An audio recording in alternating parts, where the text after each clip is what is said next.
하나님께서 올해 사도행전을 시작하면서 주셨던 분명한 말씀이 사람은 바뀐다 하는 것이었습니다. 나도 바뀌고 너도 바뀐다. 왜? 하나님이 하실 거기 때문에. 나 스스로는 도무지 바뀌지 않는데 하나님이 하실 거기 때문에, 하나님이 내 안에 거하시기 때문에, 그리고 그것을 가장 원하시는 분이 하나님이시기 때문에 그렇습니다. 지난주 우리가 함께 말씀을 나눌 때 이 성령이 임했을 때 놀라운 변화가 임한 그 변화 가운데 하나가 말의 변화였습니다. 우리가 하고 싶은 말이 아니라 성령께서 내 안에서 하고 싶은 말로 바뀌어지는 이 역사, 이것이 가장 큰 변화예요. 우리의 말이 바뀌어지는 거, 여러분, 우리의 말이 계속해서 바뀌어지게 될 줄 믿습니다. 그것을 맡겨드릴 때 그렇습니다. 성령님께 내가 하고 싶은 말을 맡겨드릴 때 내 입에서 성령님이 하시는 말씀으로 말하게 될 것입니다. 사도행전을 우리가 읽으면서 함께 정말 주목해서 읽어야 할 것은, 사도행전의 이야기는 120명이 모인 거기에 강력하게 임한 성령 충만함 받은 그분의 이야기가 아닙니다. 그분들만의 이야기가 아닙니다. 각자에게 성령이 부어주셔서 방언의 역사가 나타나고 많은 변화가 나타난 그 놀라운 변화의 이야기는 그들만의 이야기가 아니라 바로 나의 이야기인 것으로 믿으시고, 그렇게 여러분 주어를 바꿔서 성경을 읽어보시면 여러분 올 한 해는 우리가 사도행전을 통해서 하나님이 나의 삶을 어떻게 바꿔가시는가를 보게 되실 것입니다. 마음껏 누리시는 여러분 되시기를 축복합니다. 우리가 동행일기를 허락하신 것이 너무나 감사해요. 그 변화를 우리가 일기에 기록할 수가 있어요. 매일마다 하나님께서 일하셨네, 감사합니다, 고백하는 그 고백이 사실은 우리의 변화의 고백이기도 합니다. 지난주에 이 방언하고 성령 충만한 그들이 나가서 막 하나님의 큰 일을 행한 것을 각기 다른 방언으로 말하는 것을 보고 모든 사람들이 깜짝 놀랐어요. 아니, 저 사람들이 도대체 누구길래 저런 말을 지금 와서 하는가? 저 사람들이 도대체 지금 말하는 내용이 놀랍다 하는 그런 반응. 그러면서 한편으로는 그 사람들이 말하는 것도 놀랬지만 뭐에 놀랬느냐면 말하고 있는 그 사람들을 보니까 더 놀랬어요. 왜냐하면 그 말하고 있는 사람들이 모여서 함께 나와가지고 말하는 사람들이 그런 말을 할 사람들이 아니었어요. 다 갈릴리 사람들, 시골 지방에 있던 사람들, 어부들, 촌에서 정말 예루살렘에 와 있는 사람들은 많은 지역에서 온 사람들이고, 또 예루살렘 사는 사람들은 갈릴리를 우습게 보는 지역이었거든요. 근데 그 사람들이 지금 외국어로 말하고 있는 거예요. 그리고 자기들이 상상할 수 없는 놀라운 하나님의 이야기를 말하고 있는 거 보고 깜짝 놀랐습니다. 깜짝 놀랐어요. 어떻게 갈릴리 사람들인데 그렇게 얘기할 수 있느냐 하고 놀라는 내용이 오늘 우리 성경에 나온 내용이에요. 그들이 그렇게 얘기합니다 하면서 긍정적으로 보는 사람들도 있지만 부정적으로 보는 사람들은 저 사람들이 술 취한 거 아니냐? 이 말은 요즘 아이들 표현으로 말하면 미친 거 아니야? 이렇게 보는 거예요. 저 사람들 미친 거 아니냐 지금? 어떻게 저럴 수 있느냐? 하고 지금 반응하고 있습니다. 깜짝 놀라는 그들에게 지금 베드로가 설교하고 있는 말씀이 오늘 얘기입니다. 베드로가 그들 앞에 서가지고 그 일이 도대체 왜 일어났는가를 요엘서 말씀을 통해서 말씀을 전하고 있어요. 참 놀라운 거는요. 근데 이 말씀을 하고 전할 때에 도리는 안 맞으면 다행이거든요. 내용을 보면 그렇습니다. 그리고 그 자리에 있는 사람들을 보면 그 사람들은요, 거기에 모여있던 사람들은 얼마 전에 50일 전에 바로 예수님을 십자가에 못 박은 사람들이에요. 십자가에 못 박으라고 외치고 정말 난리를 친 사람들이고 완전히 크리스토스죠. 안티 크리스찬인 사람들이 그 사람들이었거든요. 근데 그 사람들이 그 설교를 듣고 변화가 됩니다. 회개하는 역사가 있고, 그들이 세례받는 역사가 있고, 그들이 모여서 교회가 되었다라고 성경은 지금 얘기하고 있는 거예요. 몇 줄 안 되는 얘기지만요, 놀라운 변화입니다. 놀라운 일이에요. 놀라운 일. 그 당시에 이 유대의 예루살렘에 살고 있는 인구가 한 2만에서 3만 정도로 추정을 합니다. 근데 거기서 회개하고 믿은 사람들이 3,000명 된다는 거예요. 근데 3,000명 되는 그 수가 한 12% 정도 되는 거 아니에요? 놀라운 일입니다. 아마 전무후무한 일일 수도 있습니다. 그 일이 일어나고 있는 현장의 이야기가 오늘 우리가 읽은 이야기입니다. 그래서 오늘 말씀을 읽으면서 주목해 볼 분들이 몇 분 계세요. 보니까 야, 누가 바뀌었나 보니까 베드로가 바뀌었어요. 누가 바뀌었나 보니까 베드로와 함께 있었던 제자들이 또 바뀌었어요. 누가 바뀌었나 보니까 모여있던 군중들이 바뀌었어요. 제가 그걸 읽으면서 참 놀랍다. 어쩌면 다 바뀌지 않을 사람들인데 이렇게 바뀔 수 있을까 하고 정말 놀라움을 정말 떨쳐버릴 수가 없습니다. 베드로 어떻습니까, 여러분? 베드로는 사실 우리가 성경에 베드로가 설교했다니까 설교했겠지 이렇게 얘기할지 모르지만 그 자리가 어떤 자리인지 아십니까, 여러분? 그 자리가 예수님을 죽인 자리거든요. 예수님을 몰아서 죽인 사람들이 있는 자리예요. 그리고 그 사람들이 무서워가지고 예수님을 모른다고 부인한 사람이 베드로예요. 도망간 사람이 베드로예요. 그래서 숨어가지고 막 꽁꽁 숨어 있었던 사람이 베드로예요. 얼마 전만 해도 이 겁쟁이가 지금 뭐 하고 있는 거냐면요, 그 사람들 앞에 나와가지고 담대하게 여전히 그 사람들은 예수를 따르는 사람들을 잡아 죽일 생각을 갖고 있는 사람들이고, 여전히 그 안에는 제사장들도 있었고요, 사두개인들도 있었고요, 그 예수님을 그렇게 고난 가운데 만들었던 사람들이 다 있었던 현장이거든요. 다음 차례는 제자들이죠. 근데 그 자리에 제자인 베드로가 앞에 섰다. 그것도 담대하게 이렇게 섰다. 베드로는 완전히 겁쟁이잖아요. 3번 주님을 모른다고 부인하는 그 내용도 보면요, 좀 유치합니다. 좀 유치해요. 예수님께서 네가 오늘 밤에 나를 3번 모른다고 부인할 것이다 이렇게 얘기했는데 베드로가 뭐라고 얘기하냐면요, 나 부인 안 합니다. 요 정도 얘기해도 괜찮은데요, 베드로가 다른 사람들 아주 염장을 질러놓는 얘기를 합니다. 뭐라고 얘기했냐면, 예수님, 이 사람들은 다 부인할지 모르지만 나는 아닙니다. 이런 사람이에요. 이 사람들은 다 듣는 제자들 엄청 기분 나빴을 것 같아. 그렇잖아요. 나는 아닙니다. 나는 부인하지 않습니다. 나는 그렇지 않습니다. 이렇게 얘기한 사람인데 그날 밤에 그냥 홀라당 마음이 바뀌었어요. 왜? 두려움 때문에. 겁나서. 예수님이 겟세마네 동산에 기도할 때 거기에 잡으러 온 사람들이 다 몰려왔어요. 그때 막 혈기왕성한 이 베드로 보면 다혈질해요. 엄청 다혈질해요. 칼을 뽀들고 말고 귀를 잘랐다고 그러잖아요. 그 정도로 막 혈기왕성한 사람인데 그 혈기는 거기서 끝났어. 도망가 버렸어요. 그냥 도망갔어요. 예수 먼저 놔두고 도망갔어요. 십자가 달리는 그곳까지 가지도 못했던 사람이 베드로예요. 왜? 무서워서. 십자가 못 밖에 돌아가시고 무덤에 갇혀 있는데 제자면 적어도 가봐야 되는 거 아니에요? 3일 동안 가보지도 않았어요. 근처도 못 갑니다. 무서워서. 부활했다고 예수님께서 부활하셨다고 와가지고 마리아가 막 딸마리아가 얘기를 하는데도요, 그들은 마음은 너무 두려워가지고 그것을 믿지 못했습니다. 주님이 그렇게 말씀하셨는데도. 부활하신 주님 만나고 나서는 어떻습니까?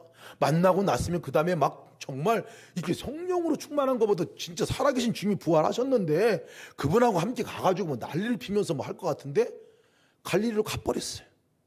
갈릴리로 내려갔어요. 옛 삶으로 돌아간 사람이 베드로예요. 이 베드로예요.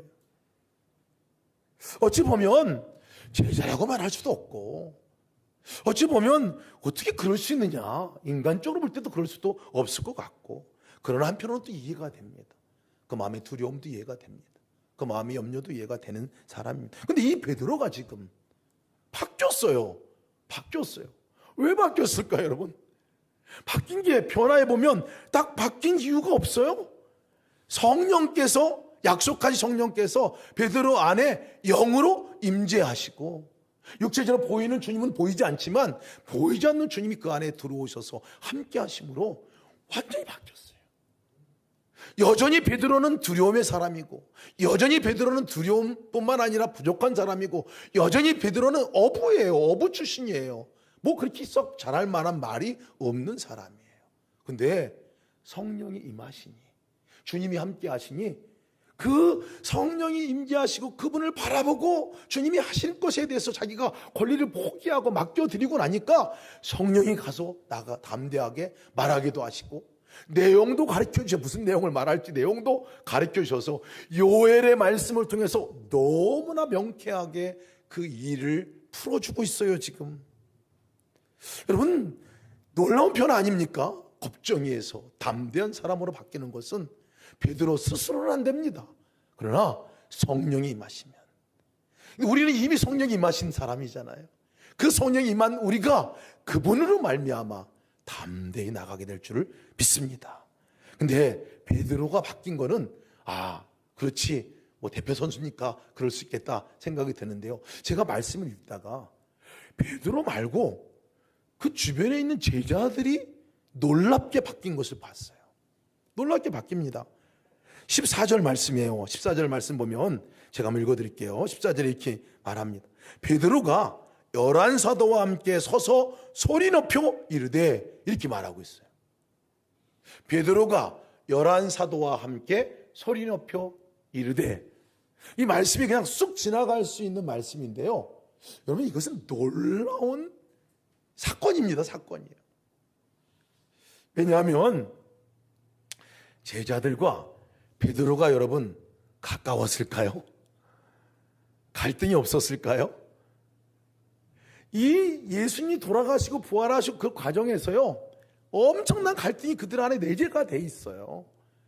증거가 여러분 십자가 못 박혀 돌아가시기, 예루살렘에 올라오는 길에 어떤 일이 있었냐면요, 야고보와 요한이 예수님의 친족이잖아요. 예수님의 형제 가운데 하나잖아요. 그 야고보와 요한이, 우리가 나중에 하나님 보좌에 앉으시면 나는 하나님 우편에, 나는 좌편에 앉아주십시오, 안치게 해달라고 얘기를 하잖아요. 이 얘기 듣고 누가 제일 혈기 많이 부렸을까요? 거기 보면 이름은 안 나와요. 근데 저는 베드로가 앞장서서 그랬을 것 같아. 무슨 말이냐 해가지고 막, 거기 성경 보면 오는 내내, 예루살렘 오는 내내 그들이 다투었더라, 이렇게 얘기해요. 이 예수님이 십자가 못 박혀 돌아가시러 가는데 그들은 싸우고 있는 거예요. 싸우고 있는 그들이었거든요. 다투고 있는 그들이었어요. 그것이 거기서 멈췄을까요? 천만의 말씀, 아니라 생각합니다. 위기가 닥치니까 예수님이 돌아가시고 막 도망가고 뭐 또 피해가고, 뭐 베드로는 또 모른다고 막 말하고, 이렇게 한 사람들이 또 다시 모였어요. 예수님이 부활하시고 다시 만나면서 모였어요. 예수님이 보시긴 좋긴 한데 모인 사람들 간에는 관계가 좋지 않아요. 모인 사람들 간에 여전히 불편한 거예요. 오죽하면 오순절 마가들 앞에서 주님께서 첫 번째 그들에게 하신 것이 가론 유다, 저주하고 있었던, 그 미워하고 막 얘기했던 가론 유다, 그 사람을 대신할 사람을 뽑는 것을 그 기간 중에 했을까 말이죠. 그들의 마음은 서로가 갈라져 있었어요. 그런데 그때 베드로가, 그것도 3번이나 부인한 베드로죠. 그리고 니들은 다 부인할지 모르지만 나는 부인하지 않겠다 얘기했던 베드로가 설교하겠다고 지금 딱 앞에 나가 서는 거예요. 여러분, 다른 사람이 볼 때는 정상적으로 보게 되면 너 내려와라. 네가 얘기할 자격이 있느냐, 아마 그럴 것 같아요. 차라리 요한이 올라가라. 요한이, 그게 낫잖아요. 여러분, 요한이 올라가는 게. 요한은 예수님이 십자가에 못 박힐 때 끝까지 간 사람이에요. 예수님이 어머니까지 맡은 사람이에요. 그러니 요한이 설교하면 은혜가 될 것 같아. 근데 베드로가 은혜가 되지 않는 베드로가 지금 앞에 나와, 지금은 우리가 수제자라고 말하고 뭐 이렇게 정말 하지만요, 그때는 그러지 않았을 것 같아요. 그런데 오늘 성경 말씀 보면요, 놀라운 일이 일어나는 거예요. 그 일은 뭐냐면, 그 베드로 옆에 제자들이 함께 서서 베드로를 응원하고, 그리고 한 마음으로 그들이 말씀을 지금 전하는 자리에 서 있는 거예요. 한 줄로 묘사된 거지만은 제가 그 가운데 일어났던 일을 보면요, 놀랍다. 놀라운 변화 가운데 하나는, 우리가 여러 가지 변화가 있지만 말의 변화도 놀랍지만은 더 놀라운 변화는 다른 사람에 대한 내 선입견, 내 편견, 이것이 내려놔진 거예요. 갈등이 해소가 된 거예요. 다른 사람은 도대체 너는 내가 상종하기 싫어, 어떻게 너가 그러냐, 제일 사랑 많이 받은 넌데 뭐 이렇게 하지 않았겠어요. 그런데 그런 마음이 전혀 없어요. 어떻게 그럴 수가 있을까요? 그들 마음 안에 동일하게 성령이 임하셔서 그랬습니다. 동일하게 성령이 여전히 그 사람에 대해서 그 사람 변한 사람이 아니잖아요. 여전히 그 사람은 그대로 있어요. 그런데 바뀐 게 있으면 뭐냐면 내 안에, 제자들 안에 성령이 임하신 거예요. 그러니까 성령이 이끌리시는 대로 그들이 나가기 시작했다는 거예요. 마음이 성령께서 생각하는 대로 그대로 마음을 맡겨놨다는 거예요. 성령이 말하게 하시는 대로 말할 수 있는 것도 맡겨놨다는 거예요. 그러니 그렇게 갈 수가 있는 거죠. 여러분, 우리는 안 되지만 성령께서 하시게 되면 여러분 그렇게 되는 거죠. 그러므로 이 세상에 하나님이 못 바꾸실 일이 없죠. 하나님 못 바꾸실 사람도 없습니다. 이상하게 우리 안에 있는 엉뚱한 믿음은 뭐냐면요, 안 바뀌어. 안 바뀌어. 나도 안 바뀌어. 실패의 경험담들이 있습니다. 그렇죠. 우리 스스로는 안 바뀝니다. 못 바꿔요. 더더군다나 다른 사람 기도까지 하고 사랑까지 하고 있는 거 다 빼가지고 내줄 정도로 그렇게 해도 안 바뀌는 걸 우리는 경험했어요. 그런데 여러분, 바뀝니다. 바뀌어요. 언제 바뀌냐면 성령이 우리 안에 임하신 것, 또 성령이 임하셔서 그 성령과 우리가 함께 하나가 되고 그분이 이끄시는 대로 나의 삶이 맡겨지는 그 순간에 반드시 바뀌어지게 되는 줄을 믿으시기 바랍니다. 여러분도 바뀌고 저도 바뀌고 우리가 기도하는 사람도 바뀌게 될 것입니다. 근데 오늘 제가 주목해 볼 만한 또 다른 부류는 뭐냐면요, 더 큰 집단이에요. 더 큰 집단. 많은 사람들, 3,000명이나 되는 이 많은 사람들, 물론 더 있었겠죠. 3,000명이 회개한 거니까 더 있었겠죠. 예루살렘에 많은 사람이 모여가지고 왔죠. 예수님 십자가 못 박으라고 막 그렇게 모였을 때 같이 그렇게 더 많이 모였을 것 같아요. 그 자리에 있던 사람들, 도대체 그 사람들은 누군가요? 거기 있던 사람들이 누군가요? 있던 사람들은 눈 시퍼렇게 뜨고요, 도끼 소리 노리려다가 예수님을 십자가에 못 박으세요. 빌라도가 법정에서 누구를 도와줄까 그랬더니 바라바냐? 바라바 맞죠? 아침에 제가 바나바라고 계속 얘기를 해가지고 제가 혼났어요. 바라바죠, 바라바. 바라바냐? 예수냐? 누구를 도와줄 거냐? 그랬더니 바라바를 도와달라고 그랬단 말이에요. 예수를 십자가에 못 박으라 그랬어요. 놀라운 일이죠. 이건 정말 그러면서는 안 되는 사람들이죠. 왜? 조금 전에, 그 전에 호산나 다윗의 자손이요, 당신은 메시아입니다, 우리가 환영합니다 하고 아주 그냥 뭐 종려나무니까 흔들가면서 환영했던 사람인데, 그 사람들이 일주일도 안 변해가지고 예수님 십자가 못 박으라고 한 사람들로 바뀌어진 사람들이에요. 왜 그랬을까요? 자기들이 기다리던 메시아가 아니야. 와보니까 내가 원하는 메시아가 아니야. 내가 그리던 메시아가 아니야. 정치적으로 독립시켜줄 메시아가 아니야. 이런 이유 때문에 완전히 돌아서 버렸어요. 자기 마음에 안 드니까 메시아도 바꿔치는 거예요. 하나님 보내신 사람이어도 바꿔치는 거예요. 왜? 내가 원하는 사람이 안 온 거예요. 그래서 예수를 십자가에 못 박으라고 한 사람들이 바로 그 사람들이걸요. 그러니 여러분, 십자가에 못 박으라고 하고 십자가에 못 박힌 것을 목격한 사람들이고, 그리고 이제 그 시간이 50일여 정도가 지난 때가 오늘이걸요. 그러니 그 사람들이요, 지금 서 있을 때, 그 제자들이 서 있을 때 어떤 눈으로 쳐다봤을까요? 저 사람도 잡아주게 될 사람이에요. 저 사람들도 이단의 괴수들이야. 저 사람들도 감옥에 갇혀야 될 사람들이야. 이렇게 쳐다보고 있는 사람들이 그 자리에 있는 거예요. 이런 사람들인데요, 오늘 성경은 그 사람들에게 지금 베드로가 설교하고 있는 얘기를 나오고 있고, 베드로의 설교 내용을 듣고 이분들이 마음에 어쩔 줄 몰라 하고 지금 있는 상황이에요. 그들이 그 상황이에요. 지금 뭐냐면 이 베드로가 어부 출신인 그가 자기들이 잡아서 지금 좀 이렇게 해야 될 사람인데, 그 사람 입에서 나오는 말이 놀라운 말인 거예요. 하나님께서 예수님을 보내신 것이다. 하나님께서 메시아를 보내신 거다. 하나님께서 예수님을 통해서 권능과 기적과 능력을 행하신 것이 하나님이 하신 것입니다. 그 얘기를 지금 하고 있는 거예요. 하나님이 보내신 분이 그분이셨어요.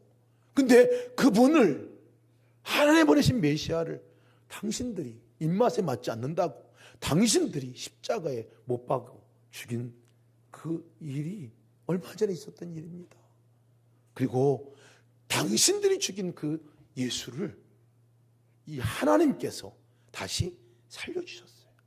하나님께 다시 살려주실 뿐만 아니라 하나님께서 다시 하나님 우편에 그를 두시고, 그리고 거기서 끝난 것이 아니라 그 하나님께서 그 예수님, 그 하나님의 영을, 성령님을 우리 가운데 보내셔서 우리에게 그 성령이 임하신 겁니다. 우리가 미친 게 아니라, 술 취한 게 아니라 바로 그 성령님이 지금 우리에게 말하게 하시는 거로 말하고 있는 겁니다. 이렇게 얘기하고 있는 거예요. 그 얘기를 들은 이분들이요, 참 놀라운 거는요, 그것도 분명히 그들이 그런 얘기 들으면요, 잘못됐다고 얘기하는 사람 보면 가만 안 두고 싶잖아요. 거의 사장시키는 게 사회적인 관심. 돌 들어가지고 던질만 하걸런요, 그 상황에서. 근데 그들이 뭐라고 얘기하냐면, 우리가 어찌할꼬, 형제들아, 제자들에게 우리가 어찌할꼬, 이렇게 얘기합니다. 놀랍습니다. 놀라운 일이에요. 베드로의 변화도, 제자들의 변화도 보면, 거기 120명의 변화도 그것을 설명할 수 있는 단 한 가지 이유는요, 성령이 임했기 때문에 그래요. 베드로가 그렇게 얘기한 거예요. 베드로가 뭐라고 했냐면, 우리의 바뀐 것이 왜 그런 건지 아십니까? 요엘서에서 지금 말씀하고 있는 말씀이 그때 예언했어요. 주의 영을 모든 사람에게 보내주실 것이다. 그 영을 육체 모든 사람들, 종이나 남종이나 여종들 할 것 없이 보내주실 것이다. 그 영이 임하면 그 영이 예언하게 할 것이고 말하게 할 것이라고 성경에 말하고 있는 거예요. 그 얘기에 따라 우리가 하고 있는 겁니다. 베드로가 지금 그 설명하고 있는 거예요. 성령이 너에게 임하면 너희가 권능을 받고 예루살렘과 온 유다와 상마리와 땅끝까지로 내 증인이 될 것이다 라고 말씀하신 그 말씀, 영이 임하시면 바뀌는 거라고 말하고 있는데요, 그 자리에 거기 모여있는 사람들도 동일하게 그 성령이 말하게 하심에 따라 지금 터치가 되고 깨달아지면서 어찌할꼬 하고 있는 거예요. 놀라운 일이죠. 말씀이 임할 때 일어나는 현상 가운데 하나입니다. 하나님 말씀이 우리 가운데 임할 때 우리가 터치가 되는 거예요. 하나님이 생각나게 되는 거고, 내 존재가 어떻게 해야지 하고 질문이 나오게 되지요. 근데 거기서 여러분 끝났으면 아무 일도 일어나지 않았습니다. 근데 오늘 우리가 가장 주목해서 읽어야 할 말씀이 이 38절 말씀입니다. 이렇게 말하는 그들에게 베드로가 뭐라 그랬냐면, 베드로가 이르되 너희가 회개하여 각각 예수의 이름으로 세례를 받고 제사함을 받으라. 그리하면 너희도 성령을 선물로 받을 것이다 라고 말하는 거예요. 이렇게 말합니다.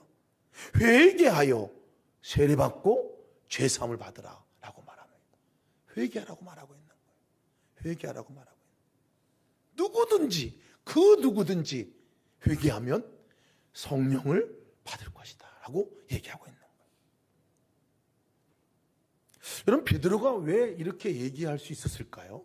성령님이 왜 그렇게 말할 수 있었을까요? 베드로는 지금 자기 경험을 얘기하는 거예요.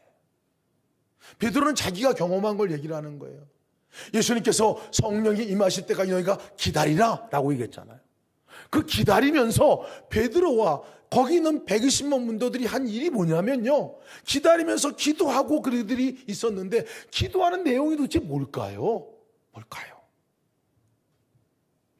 회개하는 일이었습니다. 회개하는 일이었어요. 제자들과 거기 모여있는 사람들이 다 실패자였어요. 다 배반자들이었어요. 다 주님을 떠난 사람들이었어요. 모른다고 부인할 뿐만 아니라 아예 그냥 도망간 사람들 대부분이었거든요. 기다리라고 말할 때 그들이 기도할 때에 무슨 기도를 했겠냔 말이에요. 하나님 할 때 하나님 앞에 나오면 이상한 것은 우리의 존재가 깨달아집니다. 내 모습이 깨달아져요. 내가 한 일이 깨달아집니다. 주님 그 죽으시러 가는데 우리는 그것도 모르고 누가 높아지냐고 싸우고 그런 장본인이 나였구나. 잘못했습니다. 이 회개가 제자들에게 나오는 거 아니겠어요? 예수님이 잡히시던 날 그 밤에 정말 도망가듯이 어디 주랭랑을 치고, 마가는요 그냥 옷까지 다 벗어 제끼고 성경에는 홀몸으로 무슨 몸이라 그래요? 맨몸이에요. 맨몸, 홀몸. 하여튼간에 아무것도 안 입고 도망간. 그냥 그거를 자기가 기억하고 이 마가다라고 자기네 집 다락방에서 지금 모여가지고 기도하고 있는 거거든요. 얼마나 그것이 부끄럽고 하나님 앞에 배반한 거, 예수를 모른다고 도망간 것이 회개가 됐을까요? 베드로, 정말 이 사람들은 다 부인할지 모르지만 난 아니요. 그 사람이 제일 먼저 부인한 베드로가 그것을 가지고 주님 앞에 기도할 때 잘못했다고 고백하지 않았겠습니까? 부활한 주님을 부활했는데도 믿지 못하고 있었던, 정말 이 제자들이 모여가지고 한 일은 기다리면서 했던 그 기도의 내용은 회개의 내용이었죠. 회개의 내용이었죠. 8일간의 회개라 그렇게 저는 여겨집니다. 근데 여러분, 우리가 회개 그러면 우리가 잘못한 죄의 목록들을 갖고 정말 이것이 잘못됐다라고 기도를 하는 것을 회개라고 말해요. 근데 회개는 더 깊은 뜻이 있습니다. 더 깊은 이 회개가 있습니다. 뭐냐면 우리가 지었던 그 죄를 고백하는 그 고백 가운데서는요, 그 고백은 도대체 뭐냐면요, 주님, 나는 안 됩니다. 나로서는 안 됩니다. 절망의 고백이 회개의 출발이에요. 사실은 내가 그 사람이었어요 라는 절망의 고백이에요. 근데 회개는요 여기서 끝나지 않습니다. 그런 회개를 하면요, 그 다음에 어떤 단계로 넘어가냐면요, 내가 잘못했습니다, 내가 죄인입니다 라고 고백하는 고백이 우리의 눈을 열어줍니다. 하나님을 보게 하는 눈을 열어줘요. 하나님께 내 마음을 여는 문이 회개예요. 그래서 회개를 우리는 구원의 문을 여는 열쇠다라고 얘기합니다. 그것이 출발이에요. 그것이 출발이에요. 기도하면서 내가 정말 나로서는 안 됩니다. 하나님, 내가 그런 사람이에요. 그러니까 이제는 주님이 필요해요. 주님 아니면 되지 않습니다. 주님 아니면 나는 여기서 나를 건져낼 사람이 없습니다. 주님이십니다. 주님만이 그렇게 할 수 있습니다라고 고백하는 게 회개의 완성인 것을 믿으시기 바랍니다. 그래서 그 기도를 제자들이 했을 때요, 그들의 마음의 문이 활짝 열렸어요. 성령이 임해서 오셨을 때 그들이 보이진 않지만 보이는 분으로 여겨지고 마음 안에 강력하게 그분이 역사하도록 자기를 맡겨드리고, 그렇습니다, 나는 안 되지만 성령께서 나를 마음껏 사용하십시오, 이게 된 거예요. 그래서 그들의 입이 열어서 방언으로 말하게 되고 그들이 나가서 이렇게 성령이 말하게 하시는 놀라운 말을 하고 있는 거지요. 성령의 강력한 역사는요, 일하심은 회개로부터 오는 것을 믿으시기를 축복합니다. 여러분, 그 회개는 기도입니다. 기도의 자리는 회개의 자리예요. 기도의 자리는 내가 부족한 것을 고백하는 자리예요. 내가 죄인인 것을 고백한 자리예요. 내 한계를 인정하고 하나님, 나로서는 안 됩니다, 주님이 하셔야 합니다, 고백하는 자리가 회개의 자리이지요. 3,000명의 군중들은 어떻게 했을까요? 그들이 회개하라라고 말했을 때 정신이 바짝 났을 겁니다. 정신이 바짝 났을 거예요. 그들이 신성 모독자라고 그렇게 그 이름으로 십자가에 못 박힌 예수가 메시아라는 거예요. 메시아. 그리고 그분이 들어가셨을 뿐만 아니라 다시 영으로 이 땅에 임하셨다는 얘기를 듣고 그 메시아를 죽인 자기들, 그 메시아를 무시한 자기들, 그 메시아를 모른 척한 뿐만 아니라 그 메시아가 하나님을 모독한 자라고 오히려 자기들이 하나님이 보낸 사람을 죽인 장본이 됐다는 것이 얼마나 여러분 그들 가운데서 깨달음이고 자책함이 됐겠습니까? 그들이 그것을 고백을 한 거죠. 고백을 한 거예요. 베드로의 설교를 보면요, 주어가 하나님이에요. 하나님께서 예수님을 보내셨습니다. 하나님께서 부활케 하셨습니다. 하나님께서 지금 영을 보내주셨습니다 라고 얘기하죠. 그러니 그 말을 듣고 여러분, 그들이 바뀌어진 거예요. 하나님을 반역하고 대항했던 그들, 메시아를 자기 손으로 죽였던 것들이 깨달아지면서 우리가 어찌할꼬 하던 그들이 바로 그렇습니다. 하나님, 내가 그런 사람입니다. 나 지금 하나님이 필요합니다. 하나님, 그 성령님이 내게 오셔야 내가 살 수 있습니다. 절망의 고백이 회개입니다. 회개는 내 절망을 인정하는 것입니다.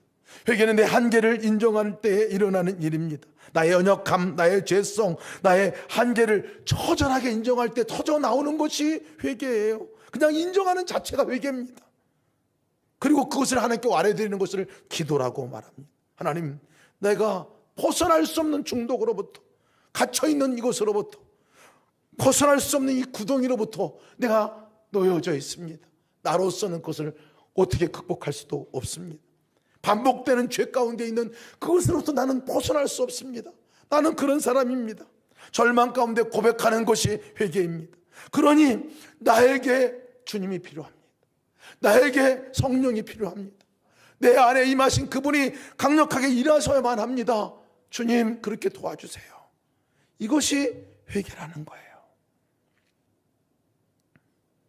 베드로가 오늘 요엘 선지자의 말씀을 인용해서 이전에 다시 그 앞전에 말씀을 전했습니다. 그 말씀이 21절 말씀입니다.